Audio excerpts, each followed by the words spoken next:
We're going to be calling the meeting to order. We can have silence. We're calling the meeting to order. Roll call. Mr. Brophy. Here. Ms. Connor. Here. Ms. Kratz. Here. Ms. Snyman. Here. Mr. Brad Updegrove. Here. Mr. Roger Updegrove. Here. Dr. Weir. Here. Dr. Wiley. Here. Mr. Panarello. Here. All present. We rise for the Pledge of Allegiance in a moment of silence.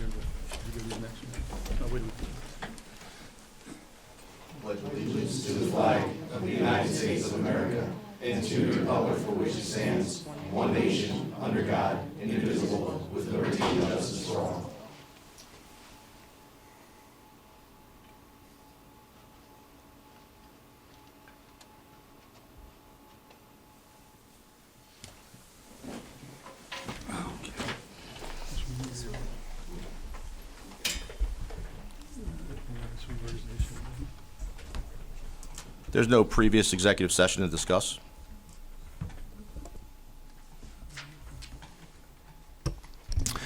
Takes us down to our discussion and information section for this evening, and we have two items to briefly discuss with you. I'm going to ask Mr. Nick Palladino to come to the podium to present on girls wrestling. Mr. Palladino is our athletic director here in Boyertown. Mr. Palladino. Thank you, Dr. David Heiser. Tonight I'm just going to talk about a quick informational piece with our girls wrestling program. We started our girls wrestling program back in 2022 for the senior high, and since then we've seen an increase in our student athlete participation. This year we have 8 senior high females, and we have 7 females at East and 4 females at West. Currently, all of our middle school female student athletes are on the boys team, where they travel and they wrestle with the guys, they practice with the guys. We are now going to move them and create a separate middle school girls scheduling program for them. So they'll practice together. They'll go, and we have a few other schools in our league who currently have their own middle school schedules. They'll wrestle those teams and go to weekend tournaments. So now they don't have to travel with the boys team and then wrestle just with the boys, because we wouldn't be able to double roster them. So they wouldn't be able to wrestle with the guys and then go to a tournament for the girls on the weekend. It would count. They'd have too many scheduling conflicts. It would be called for PIAA purposes. So due to those numbers, like I said, we're going to create a separate schedule for them, and this will help in the establishment and the retention of our program at all levels. With our youth program, girls ranging from 1st grade to 6th grade, they're seeing an increase in females at that level too. So then this will keep the girls together and be able to move up, and there won't be a gap for them from grades 7 through 9. So that way they'll be able to have their own team and moving forward. And then we sent out an informational letter to the parents today, and this spring we'll bring up some more information for you about if we have to increase our personnel to be able to supervise during those practices and tournaments. Mr. Palladino, can you just fill the board in on some of the where we've reached that breaking point between where we were rostering, and most girls when programs began were rostering with boys teams. What are now some of those complications as our numbers have increased? What brings about this need? Due to our team numbers at the middle school are so high, usually like West is anywhere between 20 and 30 boys. East is usually a little bit more, usually we're on the 30 to 40 side. So that when they would practice together and go to, when they have a dual match at Upper Perk, they would travel to Upper Perk, and they would have to be, trying to think of the correct word here, lined up or get a match in the same weight class with somebody from Upper Perk. A lot of times, if they didn't have any girls on there, they could either choose to wrestle a guy, or they might not even get a match due to the high numbers. Or they might get an exhibition later. So by doing this, we're giving them, they'll get more what we call mat time, more opportunity to be able to partake. So they're just not going to practice and then not getting any competition. So we feel by doing this, they'll be able to get lined up. They'll get it if they go to a tournament. Instead of having 0 matches at that tournament, they might have 3 or 4 against another female at that tournament. It pretty much lines them up for more long-term success to want to stay in that program and in that sport. And these were numbers that, as winter season has just become upon us, these were numbers that Mr. Palladino had brought to me, and he believed had reached that breaking point of our inability to continue to really offer the opportunities for some of these female athletes in the wrestling program if we continued in the way that we were by rostering them inside the boys team. So it does really hopefully increase the opportunities for these young female wrestlers. And it does appear, and I've looked at some numbers across not just the PAC but other out throughout the state, that, and Pennsylvania being one of the most dominating wrestling states in the country, we're seeing a significant increase in this on the female side, and has really taken off in a positive way. In 2022, when we started the program, the big numbers were in the high schools. That's where pretty much every school started. They started their program in the high school.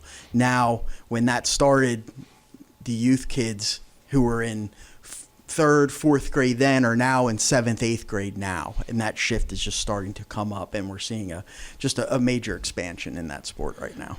Can you talk to the board just a little bit about the logistics of how these student athletes practice now? Where do they go? How do we get them together? And what changes might have to take place if we continue to expand?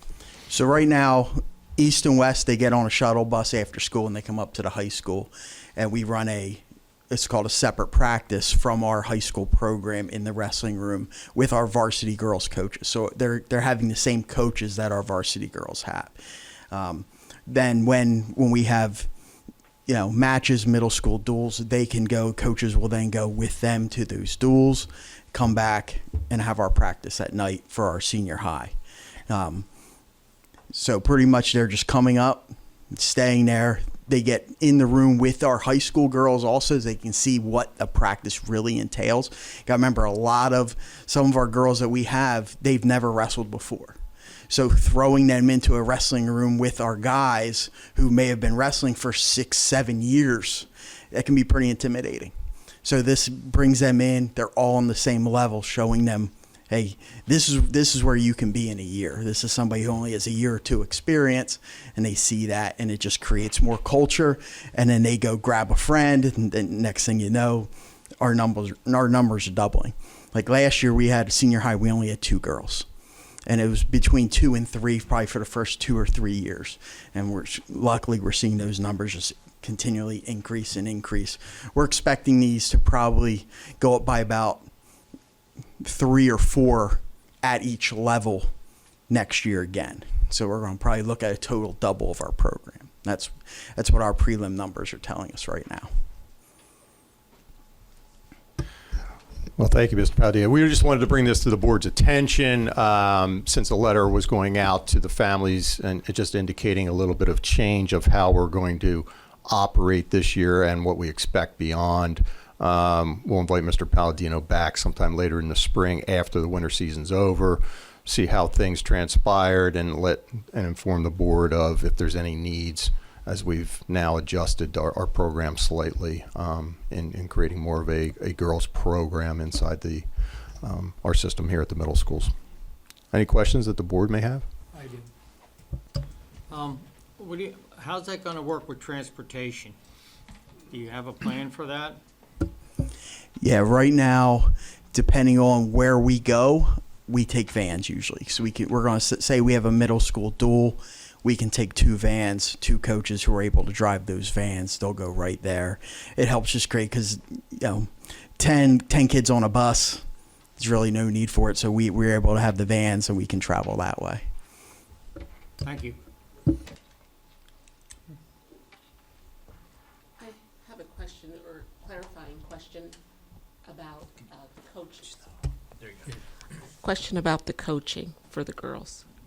Will you need additional coaches for the group, or will the present coaches be working with the the new students?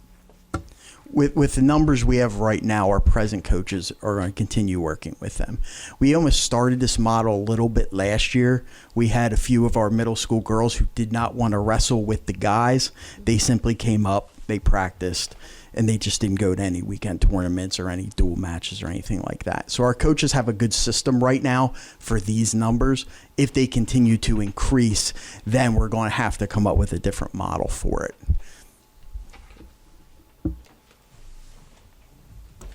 Do you think with you going to an all-girl team, possibly a lot of people who were hesitant to wrestle before might jump into it, and then you double, triple the amount of people? This year we won't be able to do that just because we already did the hydration tests and everything like that. So our rosters are pretty much locked right Okay. now. We can't really add a lot because the doctors have to go and they have to sign off on those dissension plans and everything that's already completed. Okay. Let's say next year that 11 people turns into 30. Then what?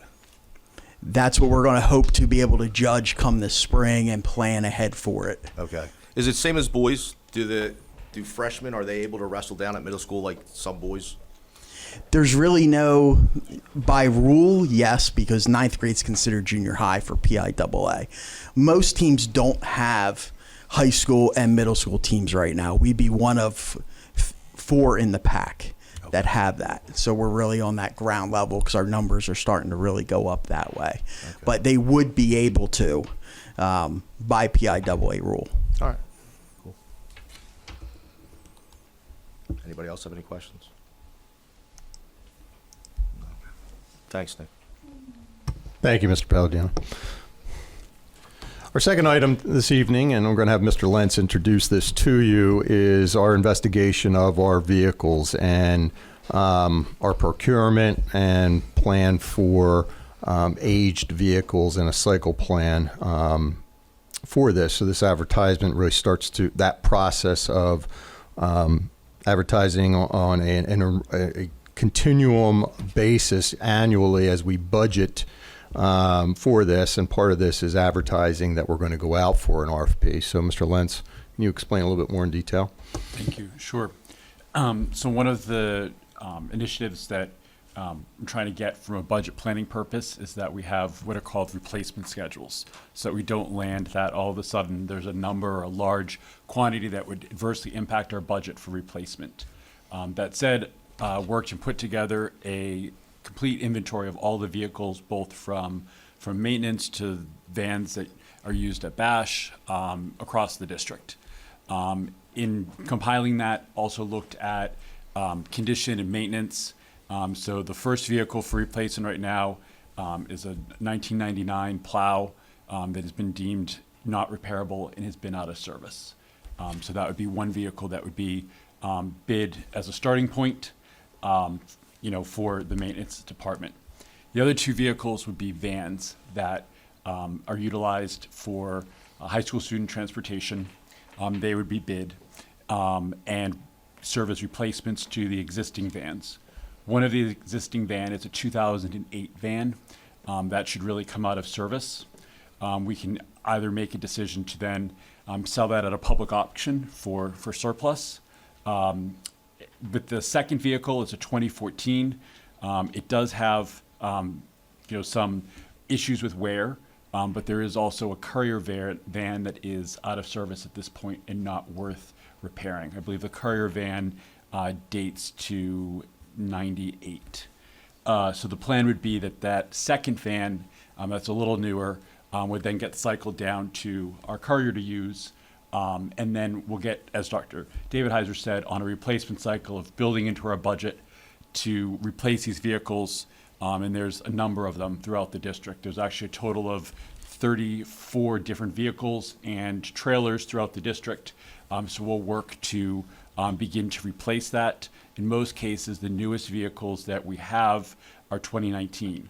So if we get this moving, we can get to a point where potentially based upon use and miles and service issues, every 10 years or so, we're able to replace vehicles so that we don't have the higher maintenance costs that come with older vehicles, as well as the reliability for some of our critical functions like snow removal. Kevin Simon.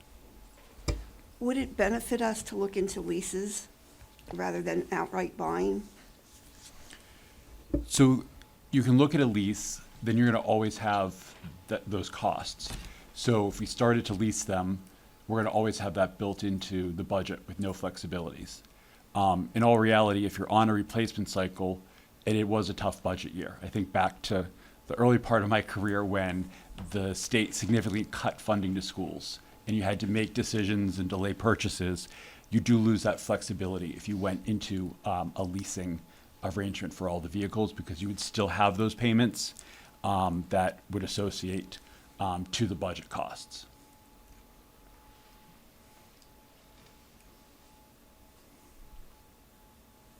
Where does this funding come from? We'll have it funded out of the general fund budget for this year, based upon the work we've done looking at budget. We presented where we think this year will be. There should be funds for these as a total purchase. The bid just puts us all on the same page with going out for a bid with the intent to award it. We would bring that bid back to the board to award. Okay. Anyone else? Would that be all total units of that bid? Are you adding them all together? It's one bid, but each bid is for the vehicle type. So the competition would be somebody might have the better price on the vans, somebody else might have a better price on the plow truck to award it, but it is one bid that's going out. That saves you on the advertising costs because you have to advertise this there, and it'll be set up and structured that if a vehicle was not able to be bid by a certain vendor, they could not bid that, but still be awarded for the vehicles that they could bid.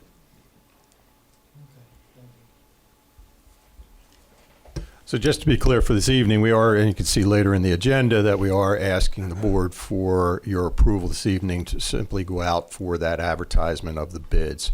The bids will all eventually be brought back to the board for you to make a decision whether you're going to award any of the bids that came in regarding that. So this just gives us an opportunity to move forward with the advertisement of the bid. Is this just a show of hands?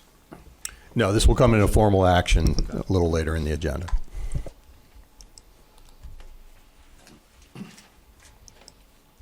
Reports, BCIU, Mr. Brophy. Nothing at this time. BCTC, Mr. Updegrove. Yeah, I have a meeting in a week about I'm on board for the budget for the 26-27 year at the BCTCs. That'll be coming up.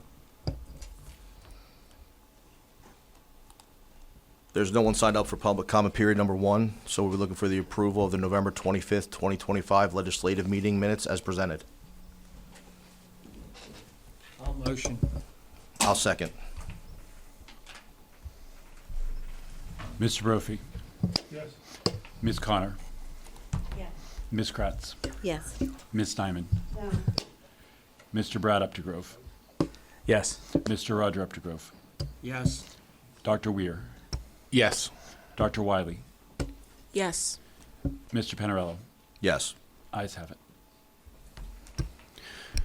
That takes us to the superintendent's itemized agenda, and item A is that advertisement for the school vehicle bid, and the administration does recommend that school directors approve the advertisement and solicitation of sealed bids as listed. Panarello moves. I'll second. Mr. Brophy, Yes. Ms. Connor, Yes. Ms. Kratz, Yes. Ms. Nyman, Yes. Mr. Brad Updegrove, Yes. Mr. Roger Updegrove, Yes. Dr. Weir, Yes. Dr. Wiley, Yes. Mr. Panarello. Yes. Ayes have it. Under item B, personnel, the administration again recommends Board of Directors approve the following personnel actions listed. Panarello moves. I'll second. Mr. Brophy, Yes. Ms. Connor, Yes. Ms. Kratz, Yes. Ms. Nyman, Yes. Mr. Brad Updegrove, Yes. Mr. Roger Updegrove, Yes. Dr. Weir, Yes. Dr. Wiley, Yes. Mr. Penarello? Yes. Ayes have it. There is no old business. And no one has signed up for public comment period number 2, which leads us to board comment. Ms. Connor? Board comment. It's whatever you want to do. You can say no or yes, and you can talk. It's up to you. Okay. Anything? Nothing. Dr. Wiley? Nothing. Nothing. Just have a good Merry Christmas and a Happy New Year, everybody, because we'll see each other, what, in January now, right? yeah. Yeah. Roger. Wishing everybody happy holidays coming up, and be safe. Thank you. Yeah, I just want to wish everybody a safe and Merry Christmas. Our next meetings will be held here in the Education Center on January 13th. We have our Education and Student Services Committee meeting beginning at 6 p.m., followed by the Committee of the Whole meeting on January 13th, 2026. And just a reminder to our newest board members that we will have our onboarding session on Thursday, beginning here at 8 a.m. For the day. And any other board member that would like to join, you're certainly welcome to. It'll be a review of a lot of things you are already very much aware of. And for our newest board members, just managing the microphones and your computers tonight, you'll get used to some of the routines as it is. So your focus doesn't have to be on the mechanics of it. It'll be on the focus on the information and the topics at hand. And we'll go through a lot of that with you on Thursday during the onboarding session. Motion to adjourn. I'll motion. I'll second. Meeting adjourned.